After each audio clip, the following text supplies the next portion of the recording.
to the right path. Among these judges was Deborah, a prophetess, a wise woman with a fierce spirit. As Israel faltered under the oppression of King Jabin of Canaan, Deborah saw the suffering of her people and knew she had to act. She called upon Barak, a warrior, and said unto him, "Gather 10,000 men, and at Mount Tabor take your stand. I will lead Sisera, the commander of Jabin's army, to you." Hesitant, Barak agreed, but only if Deborah would go with him. She agreed, but she warned him, "The honor of victory will not be yours. The Lord will deliver Sisera into the hands of a woman." And so it happened. Deborah and Barak went to war. With a great clash, the Israelite warriors charged, and though they were outnumbered, they won a spectacular victory. Sisera fled, seeking refuge in the tent of Yael. Trusting her, he rested, but Yael knew what she must do for her people. In a decisive, if not grisly act, she ended his tyranny, securing peace for Israel. Deborah's legacy as a judge was marked not only by her victory but by her leadership and courage. She inspired her people and led them through a time when heroes were needed to rise. Join us next time as we continue the tales of the judges, uncovering more stories of bravery and faith. Thank you for joining me on this historical adventure. If you enjoyed this tale of Deborah, don't forget to like, subscribe, and click the bell so you won't miss our next episode. Share this journey into the past with your friends and keep the legacy alive. The story of King Solomon. Today, we journey back to a time of peace, under the rule of a wise king who dreamed big. After King David's reign, his son Solomon took the throne, and with it, the task of building a house for the Lord. King Solomon, eager to fulfill his father David's dream, planned to construct a magnificent temple. This wouldn't be just any building, but a beautiful, sacred place where all the people could worship. Imagine a place so majestic, it took your breath away. First, Solomon needed materials.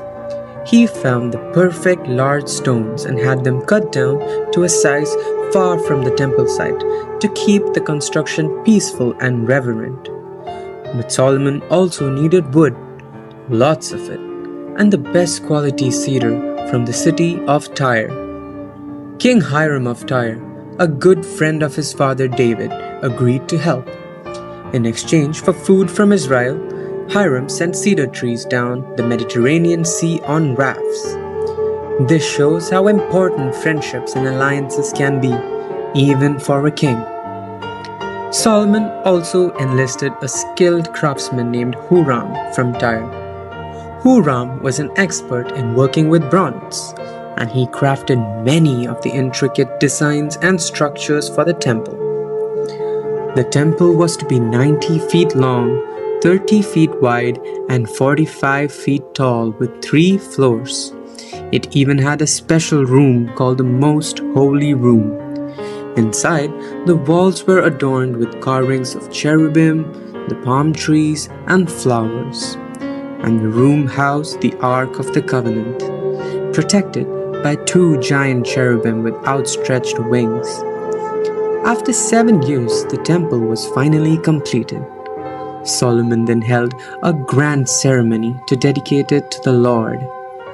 When the priests placed the ark in the most holy room, a cloud filled in the temple, signaling God's presence and approval. Solomon wasn't just a great builder, he was also known for his incredible wisdom. He once asked God for wisdom above all else, and God granted it. Solomon's proverbs and sayings are still read today for guidance. King Solomon's story teaches us about the importance of wisdom, dedication, and worship. He used his gifts to create a lasting legacy that honored God and led his people. What can we build with the gifts that we've been given? How can we use our talents to serve and honor others? Think. Thank you for joining us on this royal adventure. Don't forget to like, subscribe, and click the bell for more biblical tales.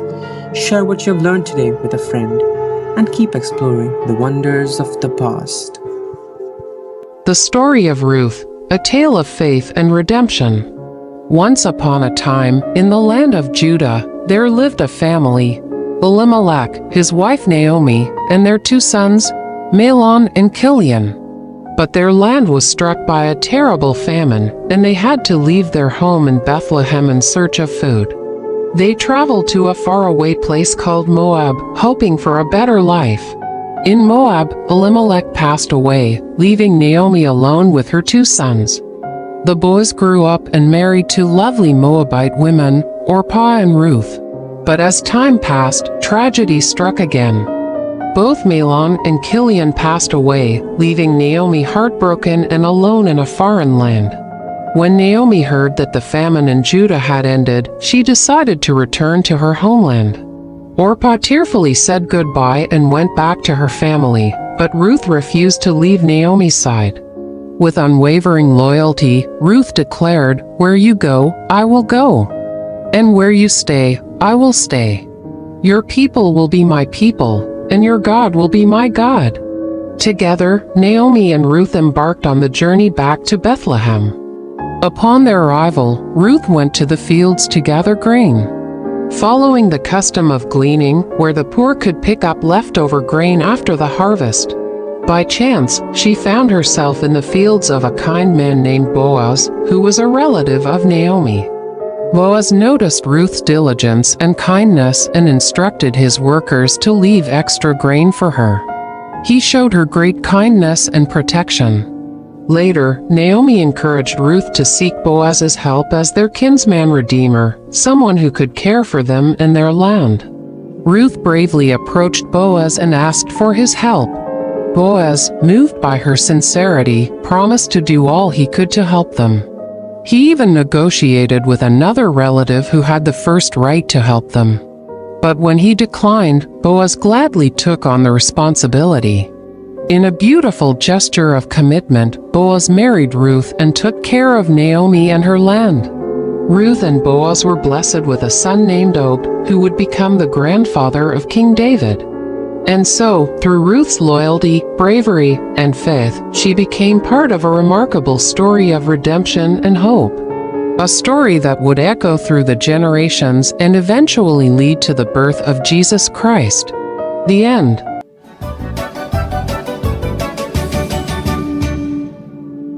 Moses, from prince to leader. Long ago in Egypt, Moses, a prince raised in Pharaoh's palace, faced a moment that would change his life. Despite his royal upbringing, Moses never forgot he was a Hebrew at heart. One day, he saw an Egyptian mistreating a Hebrew slave.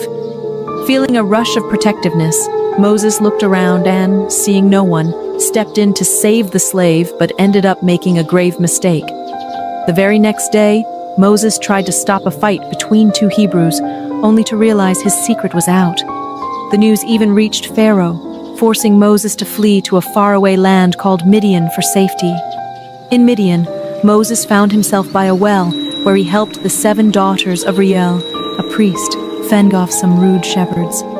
Impressed by Moses' bravery, Reuel invited him home, leading to Moses marrying Reuel's daughter and starting a new life as a shepherd. Meanwhile, back in Egypt, the Hebrews suffered greatly under a new pharaoh. Their cries for help reached the heavens, and God was listening. 40 years had passed since Moses left Egypt. While tending his flock, Moses saw something incredible. A bush engulfed in flames that didn't seem to burn up. Curious, Moses went closer, only to hear God's voice calling him by name. God told Moses to take off his sandals, for he was standing on holy ground. God had a mission for Moses to lead the Hebrews out of Egypt and free them from slavery. Moses was scared and unsure, especially about speaking to Pharaoh. But God showed Moses miraculous signs, turning his staff into a serpent and then back again, and even curing his hand from leprosy to prove his power. Still hesitant, Moses worried about his speaking abilities. God, growing impatient with Moses' doubts, promised Aaron, Moses' brother, would help speak for him. Moses bid farewell to Jethro and set off to Egypt with his family. In the mountains, Aaron met Moses, and together they shared God's plan with the Hebrew leaders, who were amazed by the signs and worshipped God, filled with hope. Moses and Aaron then bravely approached Pharaoh, delivering God's message, "Let my people go." But Pharaoh's heart was hard. He refused to listen. God was ready to show his great power to change Pharaoh's mind, marking the beginning of an epic journey for Moses, from a prince in Egypt to a shepherd in Midian, and finally, a leader of his people. The end. Hello, friends. Today we're diving into the amazing story of Jonah to learn how we find redemption. The amazing story of Jonah. God told Jonah to go to Nineveh, a great city in Assyria, and preach a message of repentance. But Jonah didn't want to go. Instead, he tried to run away to a place called Tarshish, which was 2,200 miles away from Joppa, where he started. Nineveh was only 600 miles away. But Jonah really didn't want to go there because the people of Nineveh were enemies of Israel. So, Jonah got on a ship to Tarshish.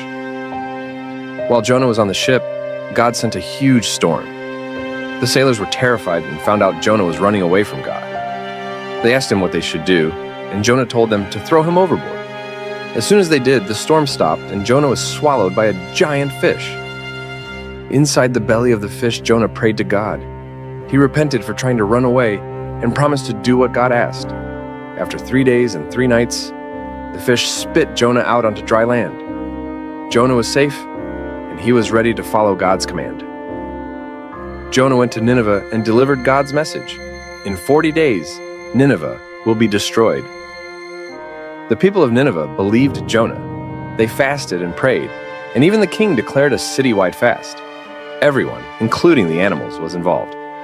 Because they repented, God decided not to destroy the city. Even though the people of Nineveh repented, and God spared the city, Jonah was upset. He went to a place outside the city and made a shelter for himself, hoping to see Nineveh destroyed. God sent a vine to grow over Jonah's shelter to give him shade and make him more comfortable. But then, God sent a worm to eat the vine and a hot wind to make Jonah uncomfortable. Jonah cared more about his own comfort than the people of Nineveh. This story of Jonah is more than just about a giant fish. God sent many things to accomplish his purpose. Jonah to Nineveh, a storm to the ship, the fish to swallow Jonah, the vine to give him shade, the worm to destroy the vine, and the scorching wind. It teaches us that God's plans are bigger than our own and that he cares about all people. So, friends, Jonah's story shows us that we can't run away from God's plans. It also teaches us the power of repentance and God's mercy. What can you learn from Jonah's journey today? The story of Shadrach, Meshach, and Abednego. Hello, adventurers. Today we're going to hear an incredible story about faith, courage, and standing up for what's right. It's the story of Daniel and his friends in Babylon. Let's begin. Once upon a time, the powerful King Nebuchadnezzar of Babylon conquered Jerusalem.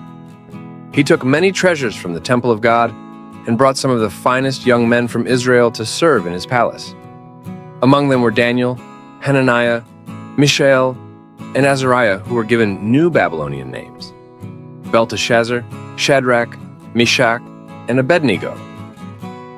These young men were chosen for their intelligence, good looks, and potential.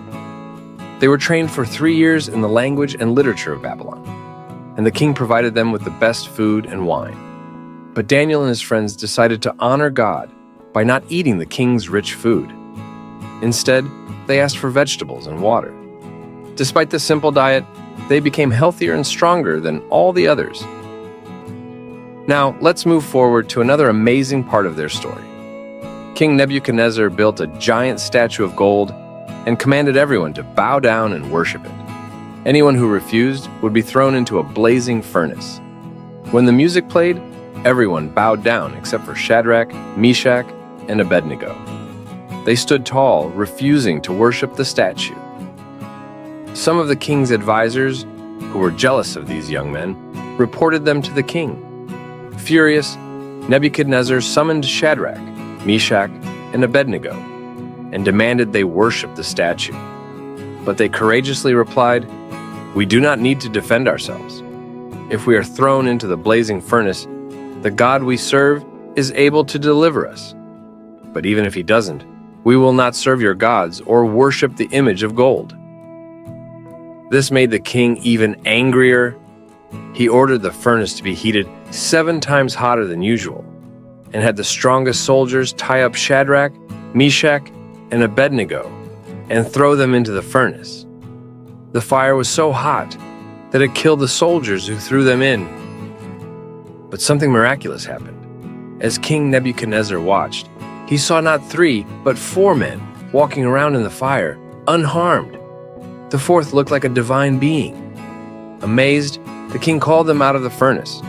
Shadrach, Meshach, and Abednego walked out completely unharmed. Not a hair on their heads was singed, and they didn't even smell of smoke. Nebuchadnezzar praised their God, saying, "Praise be to the God of Shadrach, Meshach, and Abednego, who has sent his angel and rescued his servants." They trusted in him and were willing to give up their lives, rather than serve or worship any god except their own God. He then declared that no one should say anything against their God, for no other God can save in this way. The story of Shadrach, Meshach, and Abednego teaches us about the power of faith and standing up for what's right, even in the face of danger. Their unwavering trust in God protected them and showed others his incredible power. What can we learn from their courage today? How can we stand strong in our faith and trust God, no matter what challenges we face? Daniel and the lion's den. Once upon a time, in the kingdom of Babylon, a wise and faithful man named Daniel served under King Darius. The king loved Daniel and planned to make him the leader over all his kingdom. This made some of the king's wise men very jealous. They wanted to find a way to bring Daniel down. The wise men knew that Daniel was devoted to praying to his God. They plotted together and came up with a sneaky plan. They approached King Darius and convinced him to make a new law. This law stated that anyone who prayed to any god or man other than the king for 30 days would be thrown into a lion's den. The king, not realizing their true intent, agreed and signed the law.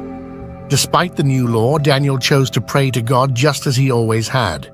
He would kneel by his window 3 times a day, giving thanks and asking for God's help. The jealous wise men were watching and saw Daniel praying. They immediately went to King Darius and reported that Daniel was breaking the new law. The king was distressed. He realized that he had been tricked by his own wise men, but there was nothing he could do. The law was the law, and even the king had to obey it. With a heavy heart, King Darius ordered that Daniel be thrown into the lion's den. That night, the king couldn't eat or sleep. He was so worried about Daniel. He stayed awake, fasting and praying that Daniel's God would protect him.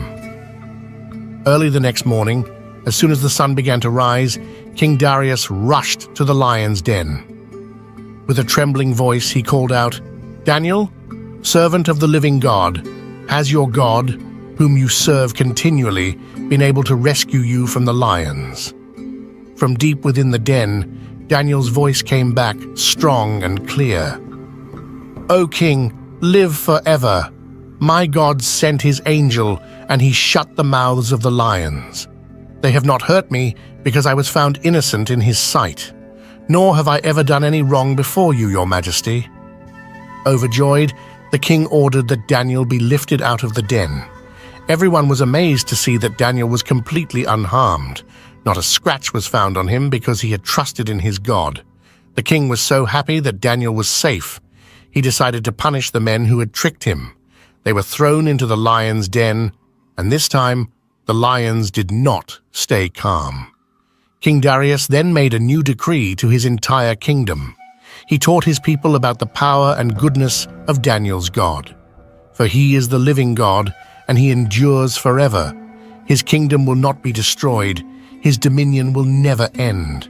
He rescues and he saves. He performs signs and wonders in the heavens and on the earth. He has rescued Daniel from the power of the lions. So friends, the story of Daniel in the lion's den is a powerful reminder of the importance of faith and trust in God.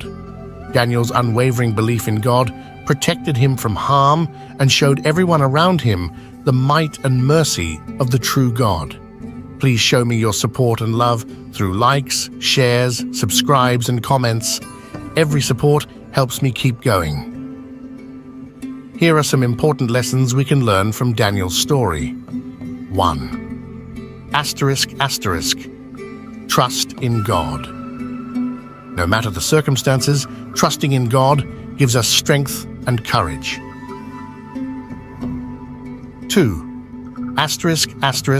Stand firm in your faith. Like Daniel, stay true to your beliefs even when it's difficult. 3. ***. God protects the faithful. God's protection and care are with those who are faithful to Him. 4. ***. Courage in the face of danger. Daniel's courage in the lion's den shows us that we can face our fears with God's help. So how can we apply these lessons in our own lives? By being kind, honest, and brave, and by trusting in God's plan for us even when we face challenges. Welcome back, everyone. Today, we're diving into an incredible story of bravery, faith, and justice. Our tale begins in the Grand Kingdom of Persia, where a young Jewish woman named Esther becomes queen and faces a challenge that will test her courage and faith. This is the story of Queen Esther and how she stood up for justice. Once upon a time, in the Kingdom of Persia, there was a mighty king named Xerxes. He ruled over 127 provinces, stretching from India to Kush. King Xerxes was known for his vast wealth and power. In the 3rd year of his reign, he held a magnificent banquet for all his nobles, officials, and military leaders to showcase his kingdom's splendor. This celebration lasted a full 180 days, followed by a 7-day feast in the king's palace garden for everyone in the citadel of Susa. Amidst the festivities, Queen Vashti, the wife of King Xerxes, also held a banquet for the women in the royal palace. On the 7th day of the feast, when King Xerxes was in high spirits from wine, he commanded his 7 eunuchs to bring Queen Vashti before him, wearing her royal crown, to display her beauty to his guests. But Queen Vashti refused to come, which enraged the king. Furious and humiliated, King Xerxes consulted his advisors, who suggested that Queen Vashti be deposed to prevent other women in the kingdom from disrespecting their husbands. The king agreed, and Vashti was removed from her royal position. As time passed, King Xerxes began to miss Vashti and regret his decision. His attendants proposed a solution, a search for the most beautiful young women in the kingdom, to find a new queen. This is where our heroine, Esther, enters the story. Esther was a young Jewish woman living in the citadel of Susa. She was raised by her cousin Mordecai after her parents died. Esther was known for her beauty and grace. When the king's order was proclaimed, Esther, along with many other young women, was brought to the palace and placed under the care of Hegai, the king's eunuch in charge of the harem. Esther quickly won Hegai's favor, and he provided her with beauty treatments, special food, and 7 attendants from the king's palace. Esther kept her Jewish heritage a secret, as Mordecai had instructed her. Each day, Mordecai walked near the courtyard of the harem to find out how Esther was doing. After 12 months of beauty treatments, Esther's turn came to go to the king. She asked for nothing except what Hegai suggested, and she won the favor of everyone who saw her. When Esther was taken to King Xerxes, he was captivated by her beauty and grace, and he placed the royal crown on her head, making her the new queen. Now, let's turn our attention to a man named Haman, who was elevated to a high position by King Xerxes. All the royal officials knelt down and paid honor to Haman, except for Mordecai, who refused to bow down to him. This enraged Haman, and he sought revenge not only against Mordecai, but against all the Jews in the kingdom. Haman approached King Xerxes and described the Jews as a threat to the kingdom, persuading the king to issue a decree to destroy, kill, and annihilate all the Jews on a single day. The decree was sent out to all the provinces, and the Jews were thrown into great mourning. When Mordecai learned of the decree, he tore his clothes, put on sackcloth and ashes, and went out into the city, wailing loudly and bitterly. Esther's attendants informed her of Mordecai's distress, and she sent clothes for him to wear, but he refused. Esther then sent Hathach, one of the king's eunuchs, to find out what was troubling Mordecai. Mordecai explained the decree to Hathach and asked him to urge Esther to go before the king and plead for her people's lives. Esther replied that anyone who approached the king without being summoned would be put to death unless the king extended his gold scepter. Mordecai's response to Esther was profound. Do not think that because you are in the king's house, you alone will escape. If you remain silent at this time, relief and deliverance for the Jews will arise from another place, but you and your family will perish. And who knows but that you have come to your royal position for such a time as this. Moved by Mordecai's words, Esther asked him to gather all the Jews in Susa to fast for 3 days. She and her attendants would do the same. She resolved to go to the king, even if it meant risking her life, saying, "If I perish, I perish." On the 3rd day, Esther put on her royal robes and stood in the inner court of the palace. When the king saw her, he was pleased and extended the gold scepter. Esther approached and touched the tip of the scepter. The king asked her what she wanted, promising to grant her request up to half the kingdom. Esther invited the king and Haman to a banquet she had prepared. At the banquet, the king again asked Esther what she wanted. She requested that the king and Haman join her for another banquet the next day. Haman left the banquet in high spirits, but his joy turned to rage when he saw Mordecai, who still refused to bow to him. Haman's wife and friends suggested he set up a pole and ask the king to have Mordecai impaled on it. That night, the king couldn't sleep and ordered the book of the Chronicles to be read to him. He learned that Mordecai had uncovered a plot to assassinate him and had never been rewarded. The next day, Haman came to speak to the king about impaling Mordecai. Before he could, the king asked Haman how to honor someone. Thinking the king meant to honor him, Haman suggested a royal robe, a horse, and a parade through the city. To his shock, the king ordered Haman to do this for Mordecai. Haman obeyed, leading Mordecai through the streets. He returned home in grief, and his wife and friends predicted his downfall. Haman was then hurried to Esther's second banquet. During the banquet, the king asked Esther her request once more. Esther revealed Haman's plot to destroy her people, the Jews. The king, furious, left the room. Haman begged Esther for his life. When the king returned and saw Haman on the couch where Esther was reclining, he accused Haman of attacking the queen. One of the eunuchs informed the king about the pole Haman had set up for Mordecai. The king ordered Haman to be impaled on it. That same day, the king gave Esther Haman's estate, and Mordecai was promoted to a high position in the kingdom.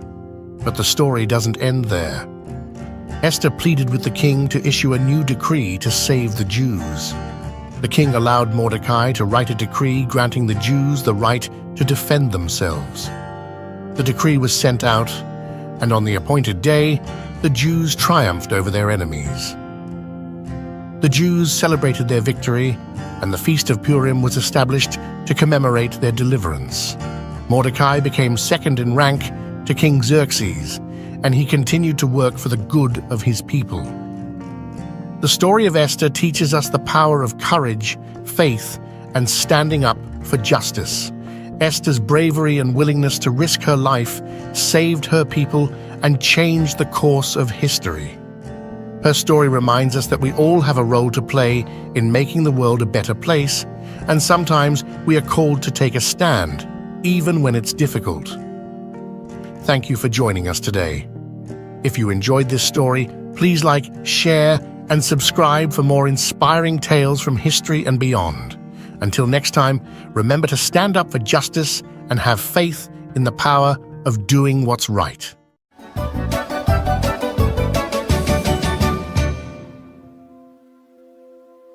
Once upon a time, in a world where people had forgotten to be kind, there lived a man named Noah who worshipped God. Noah was a man of faith, but everyone else around him disobeyed and hated God. One day, something shocking happened. God spoke to Noah, revealing a plan to destroy the wicked world, sparing only Noah's family. God instructed Noah to build a wooden ark, a boat big enough for his family and many animals. Noah got to work, following God's exact instructions. Probably, people mocked Noah as he explained why he was building an ark. But Noah kept building, also spreading the word about God, though nobody listened. As the ark neared completion, God brought animals of all kinds, 7 of some species, 2 of others. Birds and beasts, tiny and tall, all made their way to the ark. Perhaps people shouted insults at Noah, but they did not stop sinning against God. They did not ask to enter the ark. Finally, all the animals and birds were aboard.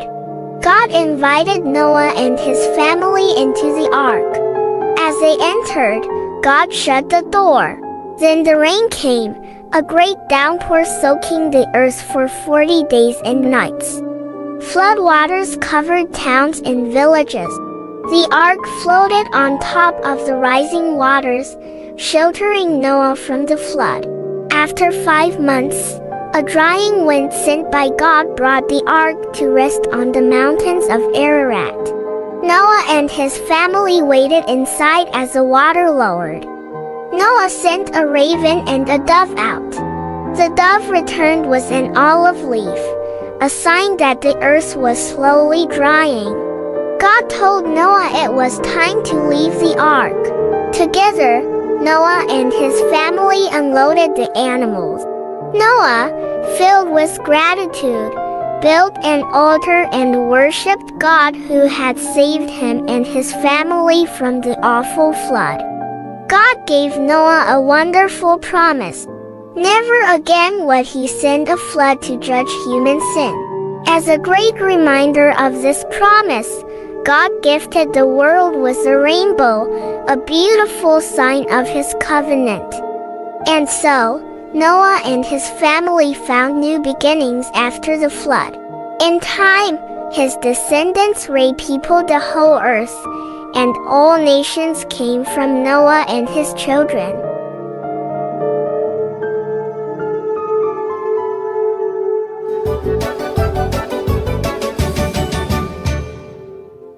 God's promise to Abraham. Long ago, after a big flood washed the earth clean, only Noah and his family were safe on a big boat with lots of animals. When the water went away, people started to build things again. They had a big idea. Let's build a tall tower that touches the sky, right up to the stars. They wanted to stay together and be friends forever. But something magical happened. Suddenly, everyone started speaking in different languages. It was so confusing because nobody could understand each other anymore. So, the people split up, finding new places to live with others who spoke the same language. The big city they left behind was called Babel, which means a big mix-up. Then, in a place called Ur, God talked to a man named Abram. God said, "Abram, go on an adventure to a special land I'll show you." Abram, his wife Sarai, and his nephew Lot packed up and went to a beautiful land called Canaan. Canaan was filled with green fields and clear blue skies. Abram and Lot had so many sheep and cows. The land they were living on didn't have enough grass and water for all the animals. So, the workers of Abraham and Lot started arguing over the best spots for their animals to eat and drink. Abram wanted everyone to be happy and not fight. He told Lot, "Let's not argue. You choose any part of the land you like, and I'll go the other way." That way, there was enough room for all their animals.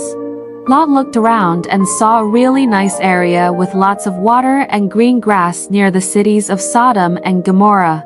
It looked like the best spot for his animals, so he chose to move there. Abraham stayed in the land of Canaan, where God asked him to stay. Even though Abraham and Lot had to live apart to stop the arguing, Abraham made sure they did it in a kind and peaceful way, showing he was a really good uncle and a wise man. God saw Abram's kind heart and told him, "This whole big, beautiful land will belong to you and your children and their children after them, forever." But Abram and Sarai were very old and didn't have any children. They wondered, how will God's promise come true?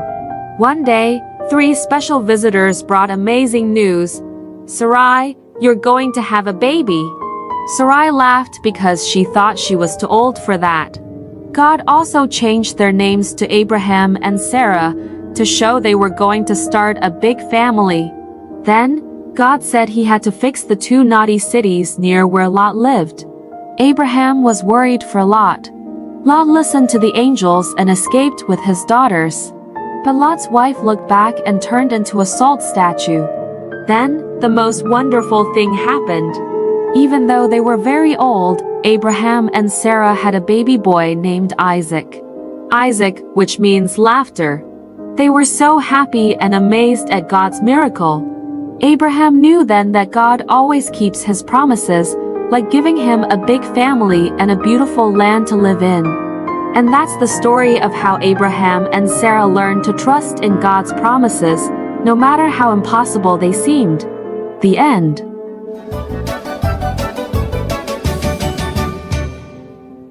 Once upon a starry night, in a land filled with whispers of the past and promises for the future, Abraham, a man known for his kindness and faith, received a very tough test from God. God asked him to do something unimaginable, to offer his dearest son Isaac as a special gift back to God.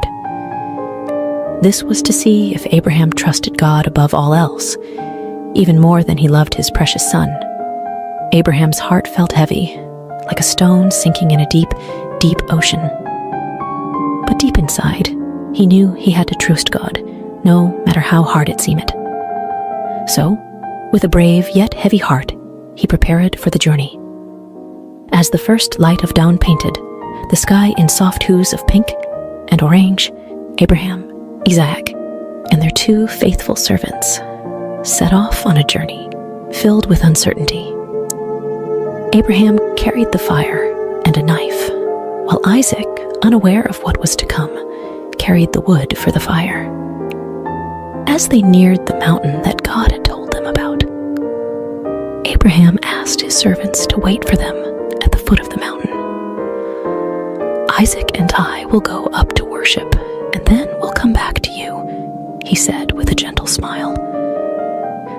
Climbing the mountain, Isaac, with a curious twinkle in his eye, asked, "Father, we have the wood and the fire, but where is the lamb for the offering?" Abraham, with a heart full of hope, replied, "My son, God will take care of it. He will provide the lamb for the offering." Reaching the top, Abraham built an altar, the most difficult one he ever had to make. He arranged the wood, and with a heart weighed down by a sea of emotions, he gently placed Isaac on the altar, ready to show God that he trusted him completely. But But just as Abraham raised the knife, a voice as powerful as thunder, but as gentle as a whisper, stopped him. "Stop, Abraham." It was an angel sent by God. The angel said, "You've shown that you trust God above all by being willing to give up your only son." Then Abraham saw a ram caught in some nearby bushes. With a heart bursting with relief and gratitude, he untied Isaac, and together they offered the ram to God. It was a moment filled with so much joy and thankfulness. Abraham and Isaac returned home, their bond stronger than ever, their hearts filled with the knowledge that when you trust in God, He always provides, just in the right way and at the right time. And so, under the same stars that had witnessed their journey, Abraham and Isaac found comfort in knowing that no matter what, God's love and care would always guide them, just like it guides us all. The end.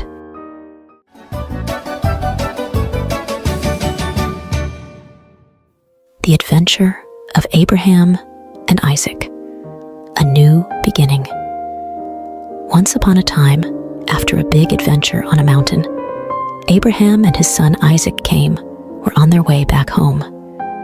Then, while the stars twinkled like tiny smiles above them, a kind angel came with a message that made their hearts dance. "Abraham," the angel said, "your family will be as numerous as the stars. And guess what? They're going to bring happiness to the whole wide world." It was like a secret promise about a hero who would come from their family tree, someone very special named Jesus. But when they got back home, they found themselves in a very quiet house. Sarah, the laughter and love of their home, had gone on a journey to the stars. Abraham and Isaac felt very sad, missing her warm hugs and bright smile. Abraham had an idea to bring some joy back into their home. He called his most trusted friend, a wise old servant, and gave him a very important mission. "It's time for Isaac to find a companion, someone to share stories and dreams with," Abraham said. "Please find a kind lady from our family for Isaac." The servant set off on his camels, hoping for a little help from the stars. As he reached a faraway land, he made a wish. "Let the right lady be the one who offers water to my thirsty camels." It wasn't just any wish. It was a special kind of hope that only the kindest hearts could fulfill. Like a scene from a beautiful story, along came Rebecca with a smile as bright as the dawn. She saw the camels, tired and thirsty, and offered them cool, refreshing water. The servant's eyes sparkled with joy. This must be the one, he thought. She was kind, just like the wish. Rebecca, brave and full of adventure, said yes to a new journey.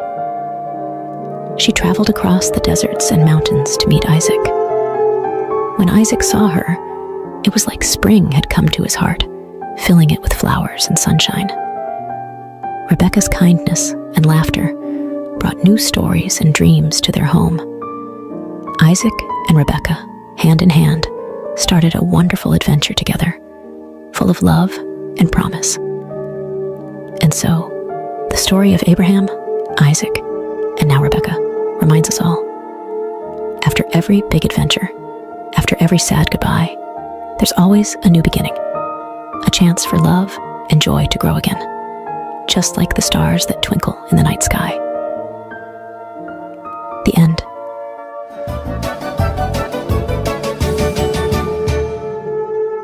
Jacob and Esau, a story of brothers and forgiveness.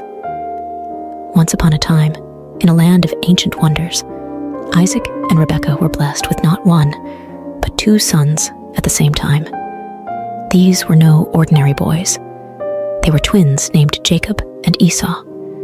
Even before they were born, they were already showing their unique personalities. with Esau loving the thrill of the hunt, and Jacob preferring the quiet of home. Esau, the elder, was as rugged and wild as the forests he roamed, while Jacob, the younger, was thoughtful and clever, always with a plan up his sleeve. Their parents loved them dearly, but each had a favorite, which brewed a little competition between the brothers. One day, as Esau returned from his adventures, famished and weary, Jacob saw an opportunity. He offered Esau a simple meal in exchange for his birthright, the special status of the firstborn. Esau, thinking little of the future, agreed. This moment would change the course of their lives in ways they couldn't imagine. As the boys grew, so did their rivalry, especially when it came time for their father Isaac to bestow his special blessing. Rebekah, who adored Jacob, devised a plan to ensure her favorite son received this honor. With a bit of disguise and a daring heart, Jacob tricked his father and received the blessing meant for Esau. Realizing the deception, Esau was heartbroken and filled with anger. To protect Jacob from Esau's wrath, Rebekah sent him far away to her brother Laban's house, hoping that time would heal the rift between her sons. Jacob's journey was not easy. He worked tirelessly for Laban, enduring trickery and toil, all for the love of Rachel, Laban's daughter. Yet, through these trials, Jacob grew wiser and kinder, learning the value of honesty and hard work. Years passed, and God called Jacob to return home, but the thought of facing Esau filled Jacob with dread. What if Esau still harbored anger and sought revenge? Nevertheless, Jacob set out, hoping for forgiveness. As Jacob neared his homeland, he prepared for the worst. But to his surprise, Esau greeted him not with anger, but with open arms. The brothers embraced, their past grievances washed away by tears of joy. It was a moment of true reconciliation, proving that love can overcome the deepest divides. Together again, Jacob and Esau showed us that it's never too late to mend broken bonds, and that forgiveness is one of the greatest gifts we can offer. The end.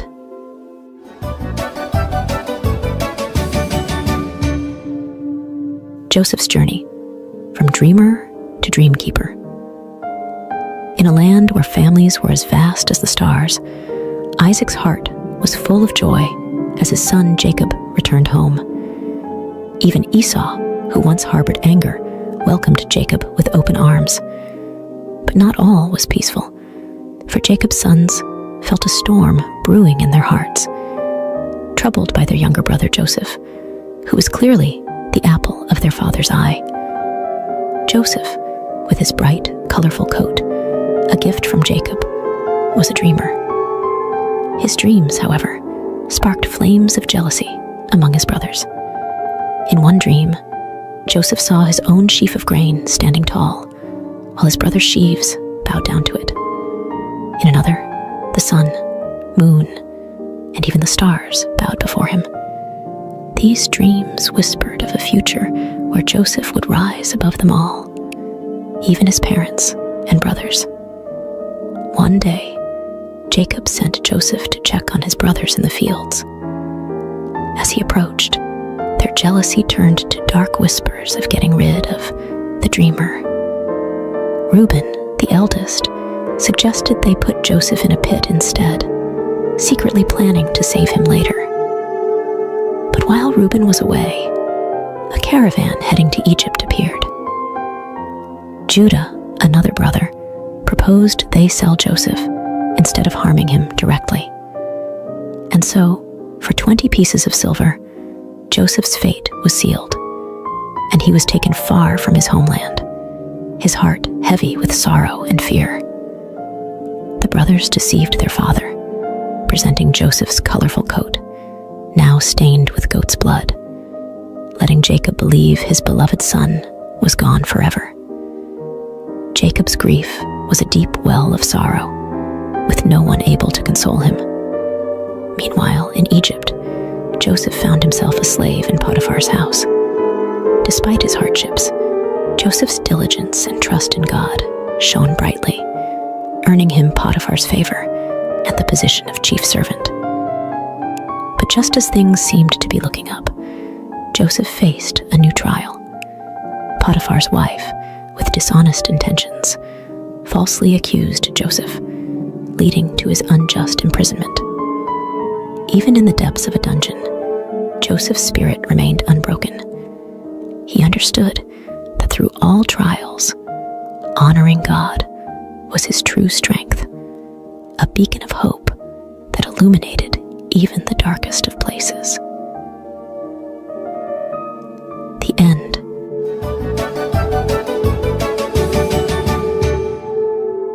Joseph's journey from prison to palace. Once upon a time in a far-off land called Egypt, Joseph found himself in a dark prison, wrongly accused by Potiphar, his former master. But even in such a grim place, Joseph's kindness and helpful nature shone bright. The warden saw something special in Joseph and trusted him to help organize prison life, making it a better place for everyone. One day, Joseph noticed two new prisoners looking particularly downcast. They were the king's baker and butler, troubled by dreams they couldn't understand. Joseph, with his unwavering faith, assured them, "God can reveal what your dreams mean. Tell me about them." To the butler, Joseph predicted a return to Pharaoh's favor in just 3 days and asked to be remembered. To the baker, however, Joseph had to deliver some unfortunate news. Just as Joseph had said, the butler was restored to his position, but he forgot about Joseph, leaving him in prison. Time passed until one day, Pharaoh himself was troubled by a mysterious dream. Remembering Joseph's gift, the butler finally spoke up, leading to Joseph's summoning. Standing before Pharaoh, Joseph humbly explained that the dream foretold 7 years of abundance, followed by 7 years of famine. He advised Pharaoh to store food during the good years to prepare for the tough times ahead. Impressed by Joseph's wisdom and his clear connection to God, Pharaoh declared, "You will take charge in Egypt, second only to me." And so, Joseph went from prison to palace, overseeing the land's preparations for the coming famine. As predicted, the years of plenty came and went, and famine spread across the land. Back in Joseph's homeland, his family was starving. Jacob sent his sons to Egypt to buy grain, not knowing that they would come face to face with their long-lost brother, now the lordly ruler of Egypt. Joseph recognized his brothers, but they didn't know him. Recalling his boyhood dreams, Joseph realized that this moment was part of a bigger plan. He tested his brothers, demanding they return with their youngest brother Benjamin to prove their honesty. When they returned, Joseph could no longer hide his true identity. Overcome with emotion, he revealed himself to his brothers, saying, "I am Joseph, your brother, whom you sold into Egypt." The brothers were speechless, fearing for what might come next. But Joseph comforted them, explaining that their actions had been part of a divine plan to save their family from famine. "God made me Lord in Egypt, so I could save your lives," he told them. Soon after, Jacob and Joseph were joyfully reunited in Egypt, and the entire family was settled there, living in peace and plenty, thanks to Joseph's faith and God's guiding hand. The end.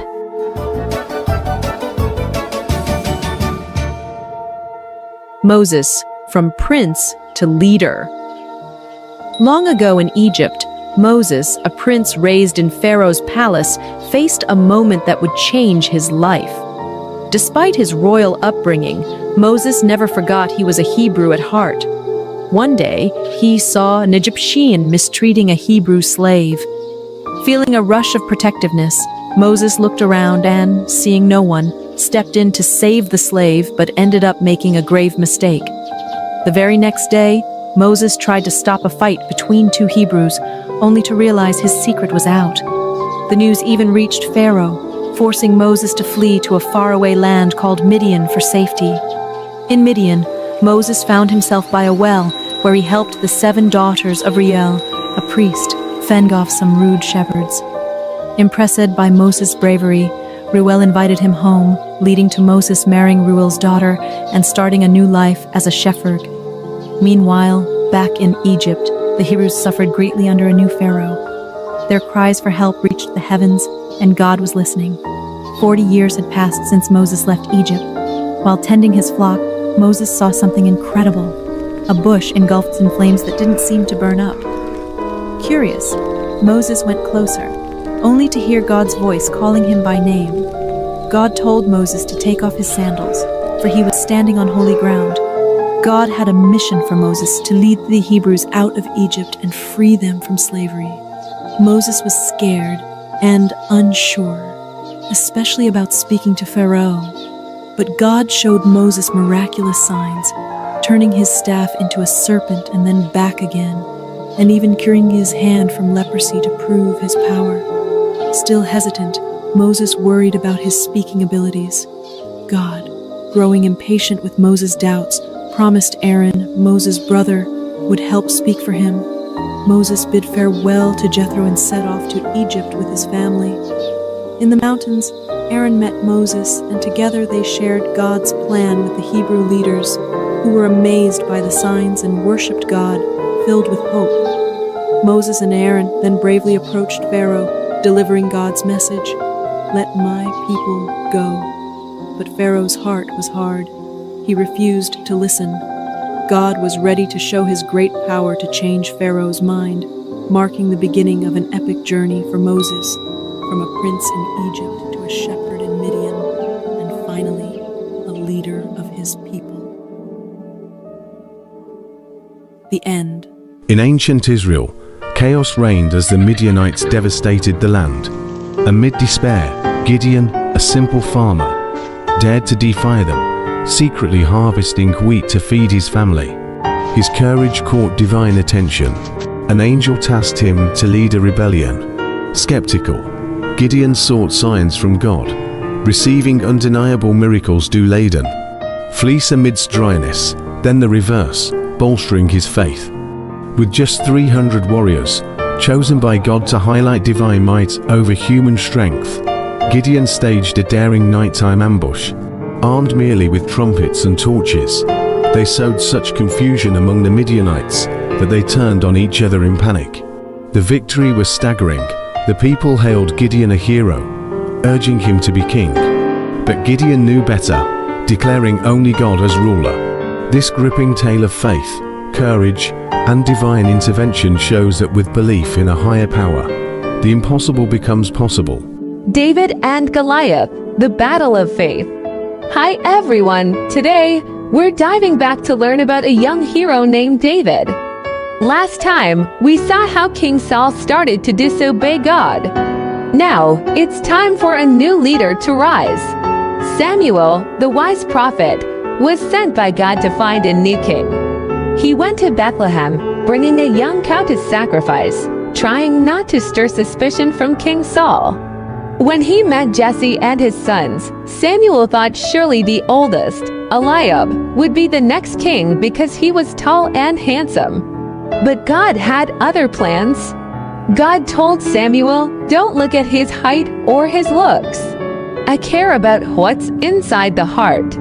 After 7 of Jesse's sons were passed by, there was still no king chosen. Then came David, the youngest, tending the sheep. As soon as Samuel saw David, God said, "He's the one." And right there, Samuel anointed David as the future king. Meanwhile, the Israelites were battling the Philistines, who had a giant warrior named Goliath.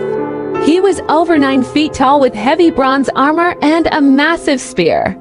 Goliath challenged the Israelites to a one-on-one fight for 40 days, but no one dared to face him. Enter young David, bringing food to his brothers on the battlefield. When he heard Goliath's taunts, he was shocked that no one stood up for God's honor. David said, "I'll fight him." Saul doubted at first because David was just a youth. But David convinced him by telling about how he protected his sheep from lions and bears. David didn't wear King Saul's armor. It was too big. Instead, he took his sling and picked 5 smooth stones from a stream. Facing Goliath, David declared, "You come with weapons, but I come in the name of the Lord, with unshakable faith." David slung a stone that struck Goliath right in the forehead, toppling the giant. David's victory was stunning. He used Goliath's own sword to finish the battle, proving that faith in God is the most powerful weapon. This victory made David a hero and led him to serve in Saul's court, soothing the troubled king with his harp music. David's story teaches us that no matter how big our problems seem, we can overcome them with faith and courage. Remember, it's not the size of the warrior in the fight, but the size of the faith in the warrior. What challenges can you face with the courage of David? Thank you for watching. Don't forget to like, subscribe, and click the bell icon for more adventures from the Bible. See you next time. Elijah, the prophet of miracles. Hi friends, today we're traveling back to the ancient kingdom of Israel to meet a remarkable prophet named Elijah, who brought God's messages during some tough times. Elijah lived when Ahab was king over Israel. And let me tell you, Ahab was not a good king. He and his wife Jezebel led the people away from God. Elijah had a tough job. He told King Ahab that because of their bad choices, there wouldn't be any rain for several years. Can you imagine that? A land with no rain at all? While the land was dry and thirsty, God had a special plan for Elijah. He sent him to a quiet valley where Elijah was fed in an amazing way. Ravens brought him bread and meat every morning and evening. Elijah drank water from a nearby brook. It was like having room service in the middle of nature. When the brook dried up, God sent Elijah on a new mission. He went to meet a widow who was very poor and preparing her last meal for herself and her son. Things looked bleak. When Elijah asked for some food, she was worried because she had so little. But Elijah told her, "Do not be afraid, to make a small loaf of bread for him first." Guess what? After she did, her jar of flour and jug of oil never ran out again, just as Elijah had promised. Every day she had enough to make more bread.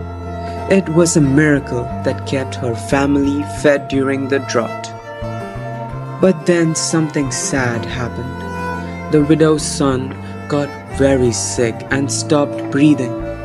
The widow was heartbroken and thought all was lost. But Elijah took the boy upstairs, prayed to God, and guess what? God brought the boy back to life. When Elijah handed him back to his mom, you can imagine how happy she was. Elijah's story shows us how God takes care of his people in amazing ways, even when things seem impossible.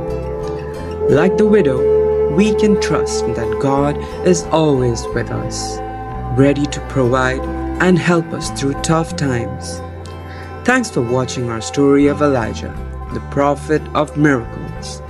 Don't forget to like, subscribe, and click the bell for more Bible adventures. Share what you learned today and keep exploring the wonders of the Bible. See you next time. Bye-bye. Elijah's Showdown, the battle on Mount Carmel. Today, we're diving back into the amazing stories of the Bible to meet Elijah, the prophet of God. Last time, we saw how Elijah was fed by ravens and a kind widow during a terrible drought. Now, let's see what happens next. Remember, after Solomon, the kingdom of Israel split into two. The northern kingdom called Israel with 10 tribes and the southern kingdom called Judah with 2 tribes. Elijah was sent to the northern kingdom because all their kings were bad. One of the worst was King Ahab, who led the people to worship false gods. 3 years into the drought, God told Elijah it was time to go back to King Ahab and declare that the drought would end. On his way, Elijah met Obadiah, a good man working for the bad king. Obadiah was secretly hiding God's prophets from Queen Jezebel, who was trying to kill them. When Elijah asked Obadiah to get Ahab, Obadiah was scared. He thought Elijah might disappear and Ahab would be furious. But Elijah promised to stay put. So Obadiah went to get the king. And now the real excitement begins. Elijah told King Ahab to gather all the people of Israel and bring 450 prophets of the false god Baal and 400 prophets of the other false god Asherah to Mount Carmel. There, Elijah issued a challenge to show who the true God is. 2 bulls were placed on altars, one for Baal's prophets and one for Elijah. The God who sent fire to burn the bull would be the true God, said Elijah. The prophets of Baal went first. They danced and shouted, "Baal, send fire!" But nothing happened. Elijah teased them. Maybe you need to yell louder. Maybe he's asleep or on a trip. But Baal never answered. Now it was Elijah's turn. He built his altar with 12 stones, representing the 12 tribes of Israel. He placed the bull on the altar and then did something surprising. He poured water all over the altar until it filled a trench around it. Everything was soaking wet. Elijah prayed, and immediately God sent fire from heaven. It burned up the bull, the wood, the stones, and even licked up the water in the trench. Everyone saw it and believed that the Lord is the true God. Seeing this miracle, the people captured the false prophets of Baal and Asherah and put them away. This showed everyone the power of the true God and turned their hearts back to Him. Elijah's story shows us the power of faith and prayer. No matter how difficult things seem, trusting in God can lead to amazing outcomes. What can you trust God with today? Let me know in the comments. Thanks for joining us on this thrilling adventure with Elijah. Don't forget to like, subscribe, and click the bell for more incredible Bible stories. Share your thoughts in the comments and keep discovering the wonders of faith. See you next time. Bye-bye. Gideon's brave heart, the battle against the Midianites. Once upon a time in the land of Israel, after a brave leader named Joshua passed away, the people forgot about God. They stopped praying and didn't follow his ways anymore. This made God very sad, and because of this, he allowed the Midianites, not very nice neighbors, to cause trouble. They burned down houses and farms, making it so hard for the Israelites that they had to live in caves. But there was one man, Gideon, who still tried to do his best. He secretly grew some wheat to make bread for his family. He had to be very sneaky and thresh his wheat in a hidden spot near a wine press to avoid the Midianites. One day, while Gideon was working hard, an angel came with a special message from God. The angel told Gideon that God wanted him to do 2 big things. First, God wanted Gideon to knock down his father's statue of a false god and build an altar for the true God. Gideon was scared but did it anyway because he knew it was the right thing to do. The second thing was even scarier. God wanted Gideon to lead an army against the Midianites. Gideon couldn't believe it. Me, lead an army, he thought. So, he asked God for a sign to make sure God was really with him.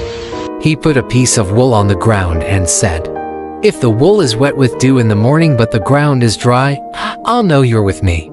And guess what? The next morning, the wool was soaking wet, but the ground was bone dry. But Gideon was still a little unsure, so he asked for another sign. This time, he wanted the ground to be wet and the wool to be dry. And God did it again. Now, Gideon knew for sure that God was with him.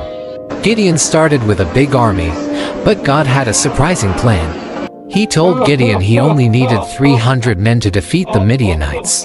God wanted to make sure everyone knew it was his power, not theirs, that saved them.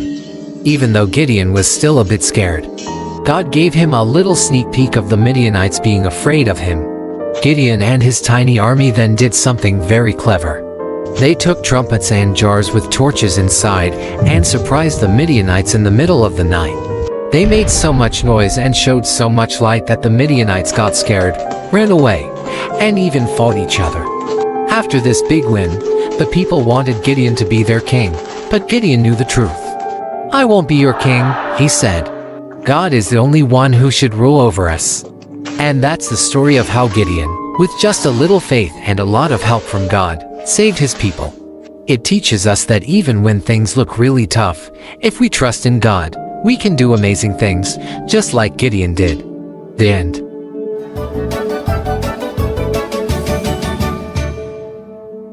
The Adventure of Baby Moses, From the Nile to the Palace.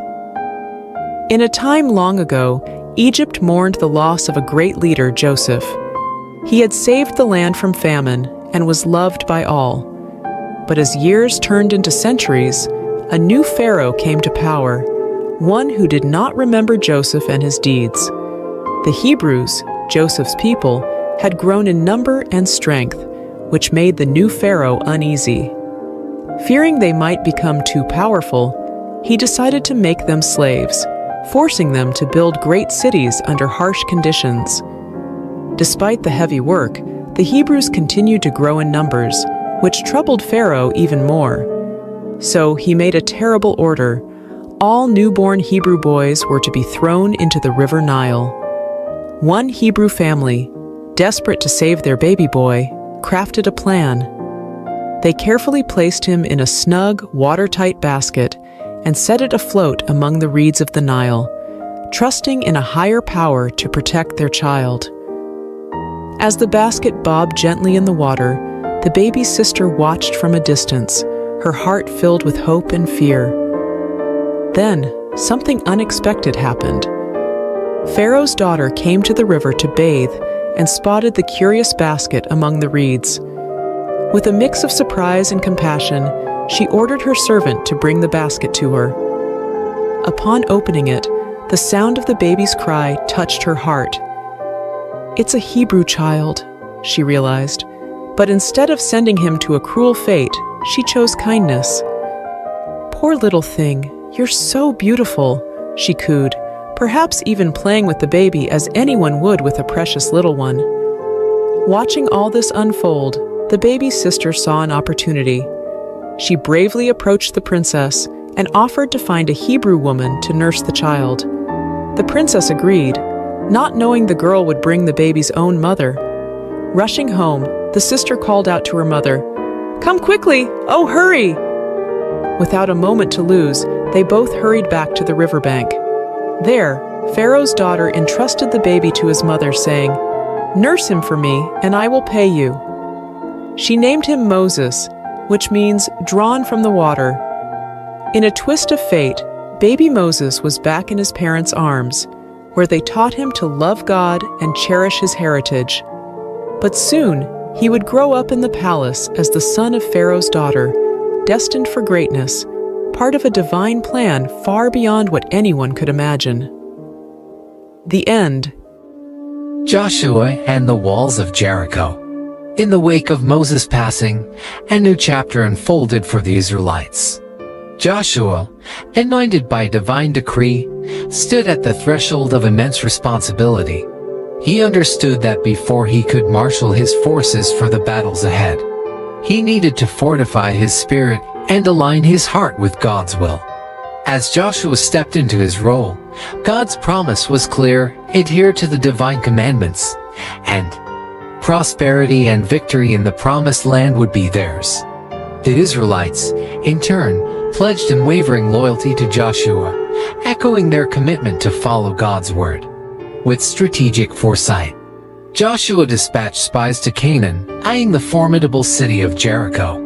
It wasn't long before the king of Jericho, tipped off about the covert visitors, ordered a citywide manhunt. The spies, seeking refuge in Rahab's home, found themselves in peril. But Rahab, recognizing the hand of God with the Israelites, chose to protect them, securing a promise of safety for herself and her family in return. The path to Jericho presented its own trial. The formidable Jordan River. With no bridge in sight, the challenge seemed insurmountable. Yet, faith paved the way where no path existed. As the priests, bearing the Ark of the Covenant, stepped into the river's edge, the waters parted, mirroring the miracles of old. This miraculous crossing, marked by 12 stones at the riverbed and on Canaan's shore, would stand as eternal testaments to God's power and faithfulness. Jericho loomed ahead, its massive walls a daunting barrier. Yet, the appearance of the captain of God's army served as a divine assurance to Joshua that the battle's outcome was already decreed in the heavens. The instructions given to Joshua were unconventional.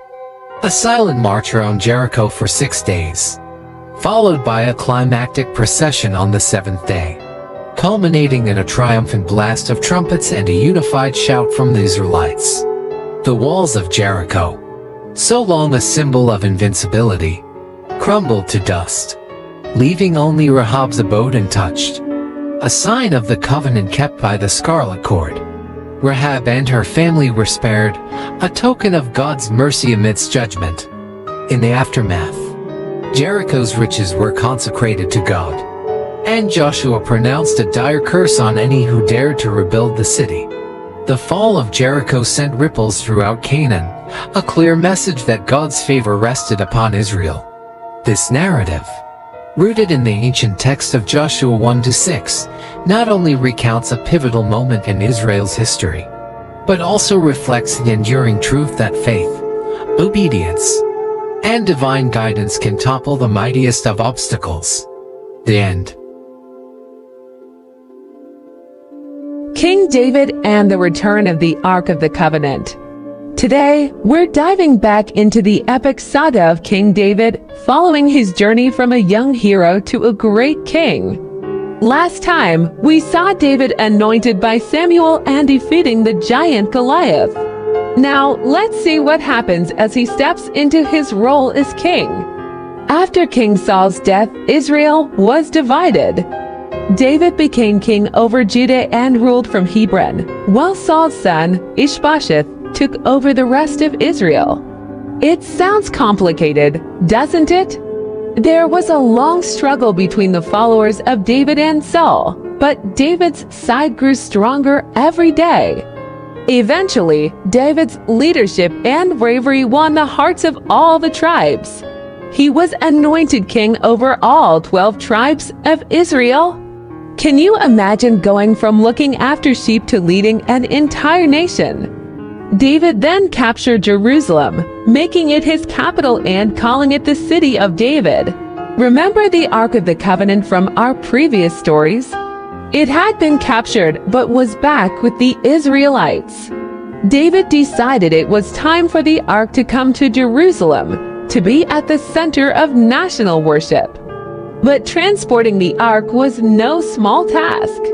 While moving the Ark, there was a big mishap. The Ark almost fell, and a man named Uzzah reached out to steady it. Unfortunately, touching the Ark was forbidden, and Uzzah was struck down by God. This showed everyone just how serious God was about his commands and worship. After learning from their mistakes, the Israelites carried the ark on poles as God had instructed. When they finally got it to Jerusalem, the city erupted in celebration. King David himself danced and sang before the Lord, showing his joy and gratitude. In the midst of all this, David wanted to build a permanent home for the ark, but God had other plans. He promised David peace from his enemies, a lasting dynasty, and hinted at a future king who would establish an eternal kingdom. Yes, that's right, a promise about Jesus. With God's promise in his heart, David led Israel to many victories and expanded the kingdom. He didn't just build a strong nation. He fostered a community faithful to God. David's story teaches us about leadership, the importance of following God's guidance, and how one person's faith can affect an entire nation. From tending sheep in the fields to ruling from a palace, David's life was truly extraordinary. Thanks for joining us on this incredible journey through King David's life. Don't forget to like, subscribe, and hit the notification bell for more Bible stories. See you next time as we uncover more adventures from the past. King Josiah, the young reformer of Judah. Today, we're going on a time travel adventure to meet one of the youngest kings ever to rule in Judah, King Josiah. Imagine becoming a king when you're only 8 years old. Josiah was not just any king. He inherited a kingdom filled with problems. His father and grandfather had led the people away from God, worshipping false gods and doing many evil things. But young Josiah was different. When he became king, he decided it was time for change. As Josiah grew older, he began to lead Judah back to God.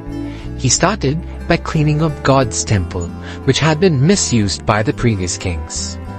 Josiah ordered the removal of all the items that were being used to worship the false gods.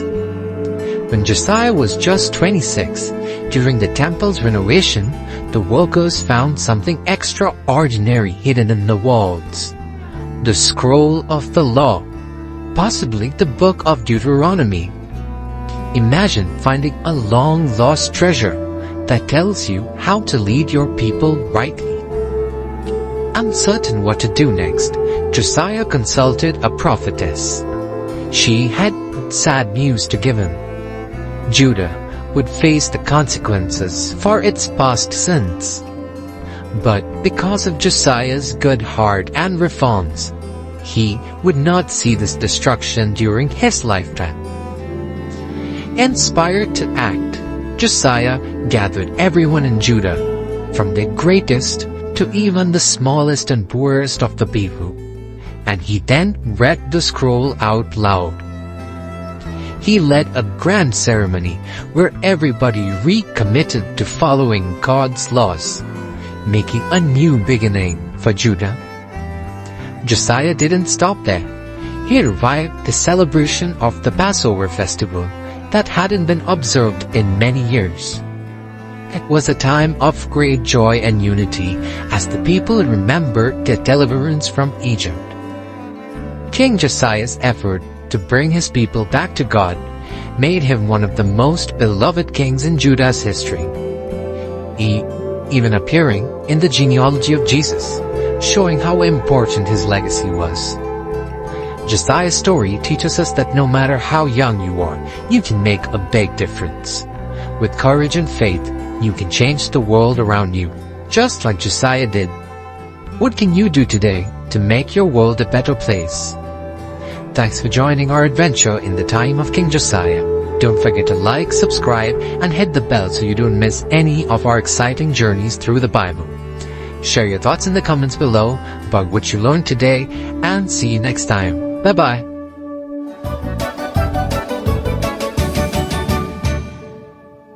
The Great Escape, Moses and the Miraculous Exodus. In the heart of ancient Egypt, where the Nile flows like a lifeline, Through the desert, a story unfolded that would be told for generations. Pharaoh, the mighty ruler of Egypt, was filled with anger. God had commanded him through Moses to free the Israelite slaves, but Pharaoh's heart was as hard as stone. Work them harder, Pharaoh decreed, increasing the Israelites' burden. He ordered that they find their own straw for brickmaking, yet produce the same number of bricks. The task was impossible, and the slave masters' whips cracked more fiercely. The Hebrews, downtrodden and despairing, blamed Moses and Aaron for their worsened plight. Moses, feeling the weight of their suffering, cried out to the Lord, "You have not rescued your people at all." But God replied with a promise of deliverance, sending Moses and Aaron back to confront Pharaoh. In Pharaoh's court, Aaron's rod transformed into a serpent, a sign from God. Pharaoh's magicians replicated the feat, but Aaron's serpent swallowed theirs. Yet Pharaoh's heart remained unyielding. The following morning, Moses and Aaron waited by the river for Pharaoh. With a divine command, Aaron turned the Nile's waters into blood, but Pharaoh's heart hardened further, refusing the Israelites' release. God then unleashed a series of plagues upon Egypt, each more terrifying than the last. Frogs invaded every crevice of the Egyptians' homes, but Pharaoh's promises to release the slaves were empty.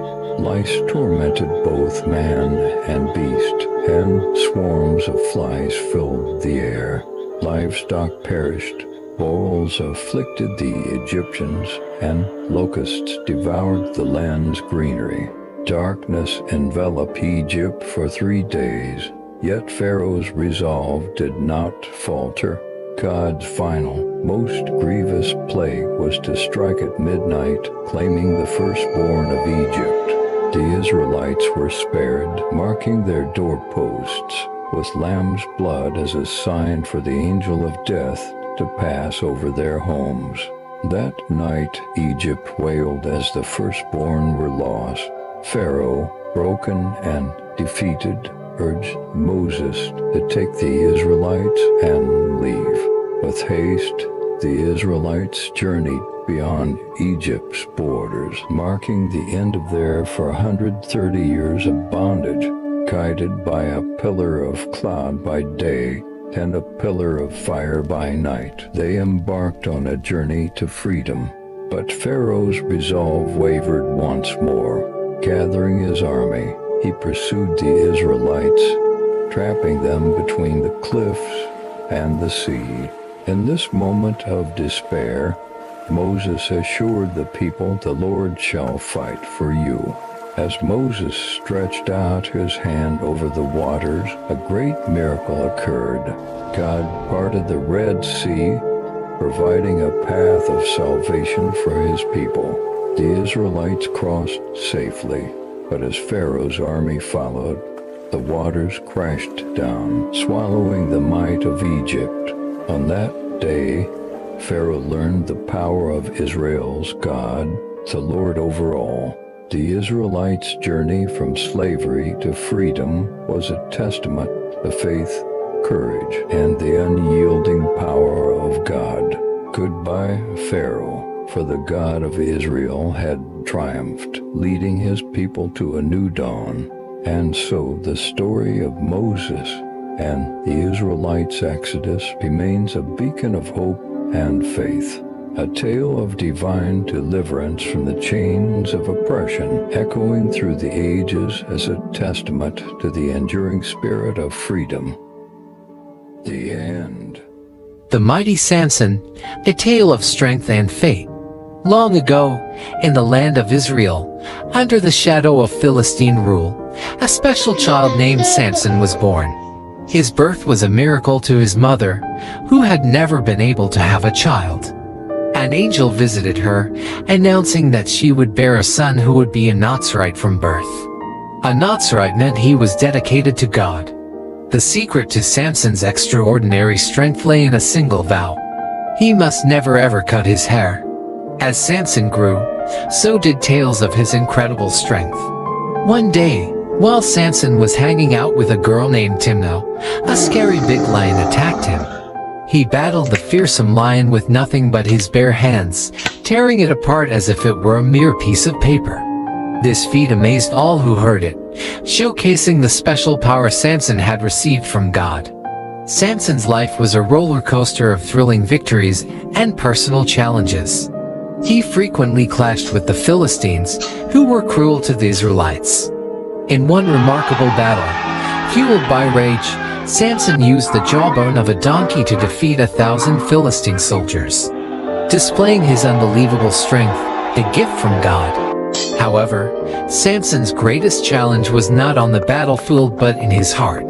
He fell deeply in love with a woman named Delilah. The Philistines saw their opportunity and coerced Delilah into uncovering the secret of Samson's strength.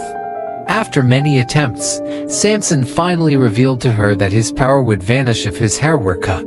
His hair was his only weakness. One night when Samson was asleep, Delilah made a Philistine cut his hair. Samson lost all of his mighty strength and could not fight anymore. The Philistines captured him with ease, treating him harshly and imprisoning him after blinding him, marking the lowest point in Samson's life. But with every passing day of being locked up in prison, Samson's hair grew longer again, and with it, a glimmer of his former strength returned. One day, the leaders of the Philistines gathered in a huge temple to celebrate. They were happy because they had captured Samson finally. The temple was packed with people, even on the roof. About 3,000 people came to see Samson, including all the big bosses of the land. Samson, with his hair starting to grow back, was brought in. He was locked up with chains on the two big pillars of the temple for everyone to see him. He was tired, but he still had faith in God. His hair that had been growing back was the secret to his super strength. Samson prayed for one last burst of power and felt his strength return. Then, he pulled the two pillars with all his might. The whole temple came crashing down, destroying everyone, including Samson. After everything settled, Samson's family came and took him to be buried near his dad Manoah. People say Samson's tomb is on a mountain in Tel Tzor located near present-day Jerusalem.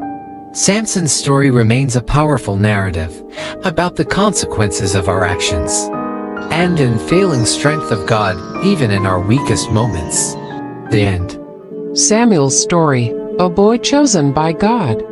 Once upon a time, in the land of Israel, there was a woman named Hannah. She was very sad because she couldn't have children. In her time, this made her feel like she was under a curse. Every year, Hannah went to the Lord's house in Shiloh to pray. She prayed so deeply and with so much hope that Eli the priest even thought she was acting a little silly. But Hannah didn't mind. She knew only God could understand her pain. One day, God heard Hannah's prayers and gave her a very special gift. A son she named Samuel, which means heard by God. Hannah was so grateful that she made a big promise. She promised to give Samuel back to God, to serve him all his days. As Samuel grew, he lived in the Lord's house and learned how to help Eli, the old priest.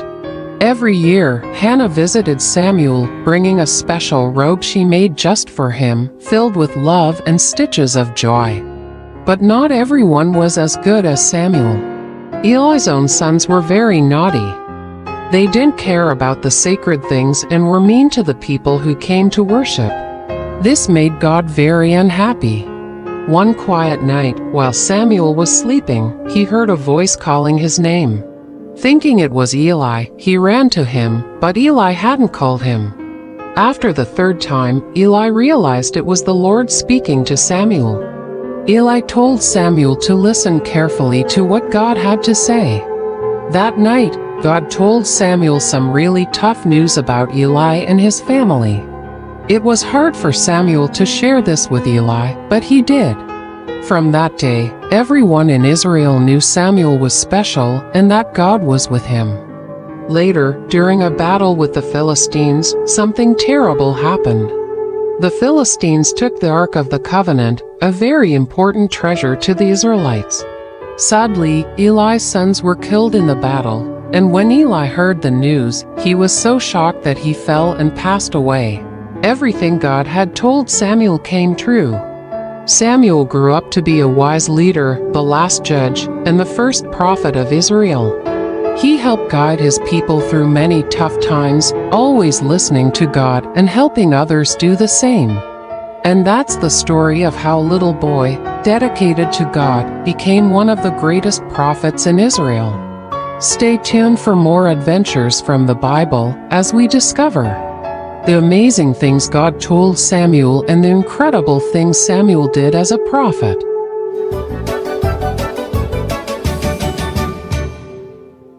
"40 Years of Faith, the epic journey from Egypt to Canaan." In a monumental act of deliverance, God freed the Israelites from Egyptian bondage. Moses, leading this newly liberated nation, initiated a song of worship, praising God's glorious triumph. But the harsh desert soon tested their faith. Thirsty and despairing at a pool of bitter water, their complaints rose to heaven. Yet God responded with kindness, transforming the water into a refreshing drink. Their complaints didn't cease there. Reminiscing the food in Egypt, they lamented their fate in the desert. But God's providence was unwavering. Quails by evening and heavenly manna each morning became their sustenance. This manna, a sweet reminder of God's care, required trust in daily provision. Yet, some hoarded, only to find their stash spoiled. Except on the Sabbath, teaching a profound lesson in obedience and rest. God's protection extended beyond their basic needs. When the Amalekites attacked, victory was theirs as long as Moses held high the rod of God. This divine partnership was further solidified when God proposed a covenant, making them his special people, an offer they eagerly accepted. At Mount Sinai, Moses received the 10 Commandments, direct instructions on living a life aligned with God's will.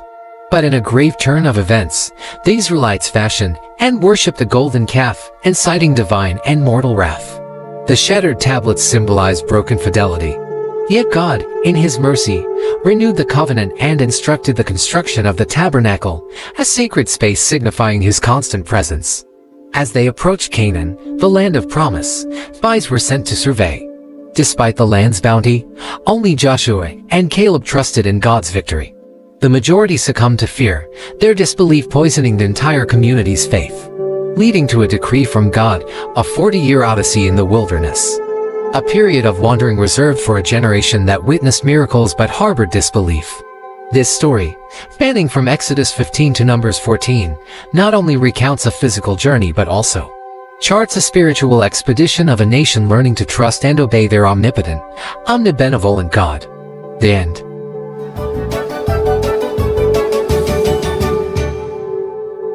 The life of Jesus Christ. In the stillness of Bethlehem's night, a light was kindled that would illuminate the world forevermore. Born to Mary, a woman of profound faith, and Joseph, a man of humble origins, was baby Jesus. His birth was no ordinary event. It was the fulfillment of ancient prophecies, heralding the arrival of the Messiah, a beacon of hope for all humanity. Word of this miraculous birth traveled swiftly, and settling King Herod, who saw in the newborn king a threat to his reign. In a dark decree, he ordered a massacre, hoping to extinguish this emerging light. Yet, under divine guidance, Mary and Joseph fled to Egypt, safeguarding the promise of salvation. Even as a child, Jesus' wisdom was unparalleled, captivating the learned men of the temple with insights far beyond his years. But it was not until the age of 30 that he unveiled his public ministry, a mission destined to transform the very fabric of human existence. Choosing disciples from the humblest walks of life, Jesus embarked on a journey of teaching, healing, and miracle working. He healed the afflicted, restored sight to the blind, and even commanded life to return to the lifeless. Through parables, he unraveled the mysteries of the divine, making the kingdom of heaven accessible to all. Yet, his growing influence and radical teachings of love and forgiveness stirred the waters of the established order. The the religious authorities, threatened by his message and popularity, conspired against him. Betrayal came from within his circle, as Judas, one of his own, led adversaries to him for 30 pieces of silver. The ensuing trials were a mockery of justice, culminating in Pilate's reluctant order for crucifixion. Upon the cross, Jesus' final act of love was a plea for forgiveness. Not for himself, but for those who persecuted him. His body was laid in a tomb, sealed by a massive stone, marking what seemed to be the end. But the tomb could not hold him. On the third day, it stood empty. Jesus had risen, defeating death itself, appearing to his followers to reaffirm the teachings and the essence of faith. His ascension into heaven was not a farewell but a promise of the Holy Spirit, ensuring his eternal presence and guidance. The life of Jesus, from the manger to the cross and beyond, is a testament to the unfathomable depth of divine love and the power of faith. It's a story that continues to inspire, guide, and give hope to millions, echoing the profound truth that love conquers all.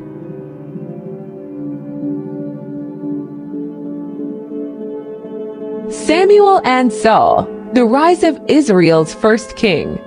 Last time, we learned about Samuel, a boy dedicated to God who grew up to be a great leader of Israel. Today, we'll see what happens as Samuel gets older and faces new challenges.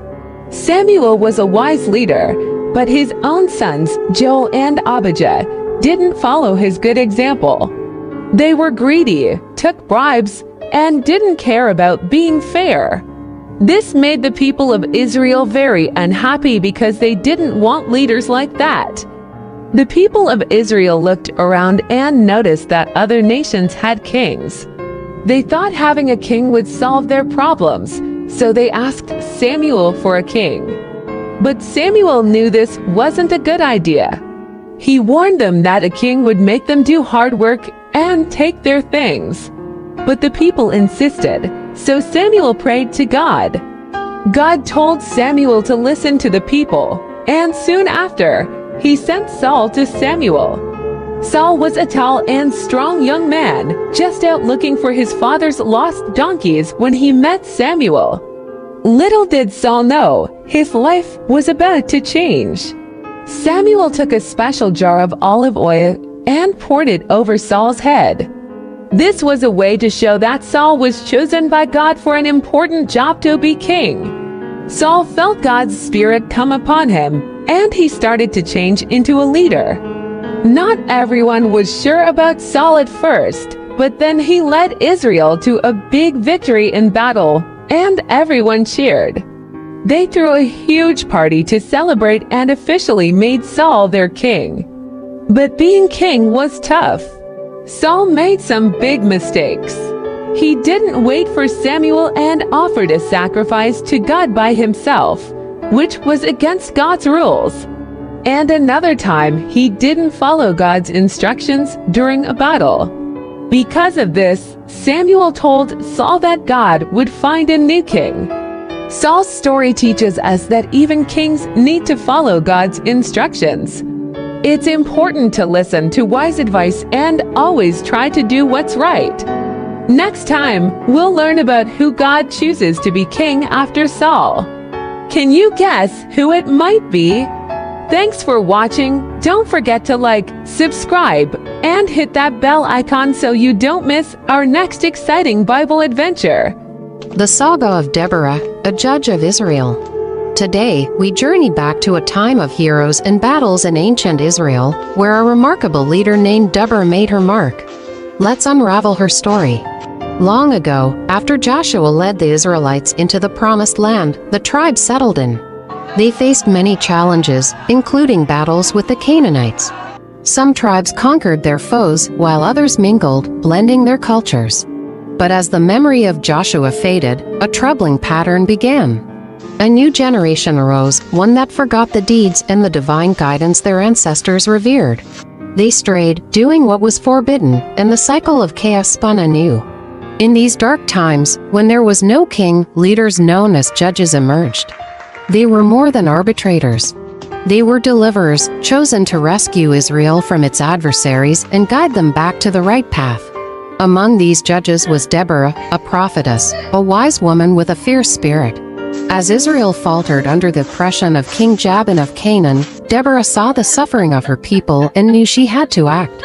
She called upon Barak, a warrior, and said unto him, Gather 10,000 men, and at Mount Tabor take your stand. I will lead Sisera, the commander of Jabin's army, to you. Hesitant, Barak agreed, but only if Deborah would go with him. She agreed, but she warned him, The honor of victory will not be yours. The Lord will deliver Sisera into the hands of a woman. And so it happened. Deborah and Barak went to war. With a great clash, the Israelite warriors charged, and though they were outnumbered, they won a spectacular victory. Sisera fled, seeking refuge in the tent of Yael. Trusting her, he rested, but Yael knew what she must do for her people. In a decisive, if not grisly act, she ended his tyranny, securing peace for Israel. Deborah's legacy as a judge was marked not only by her victory but by her leadership and courage. She inspired her people and led them through a time when heroes were needed to rise.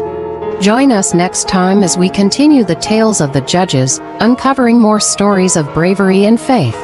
Thank you for joining me on this historical adventure. If you enjoyed this tale of Deborah, don't forget to like, subscribe, and click the bell so you won't miss our next episode. Share this journey into the past with your friends and keep the legacy alive. The story of King Solomon. Today, we journey back to a time of peace, under the rule of a wise king who dreamed big. After King David's reign, his son Solomon took the throne, and with it, the task of building a house for the Lord. King Solomon, eager to fulfill his father David's dream, planned to construct a magnificent temple. This wouldn't be just any building, but a beautiful, sacred place where all the people could worship. Imagine a place so majestic, it took your breath away. First, Solomon needed materials.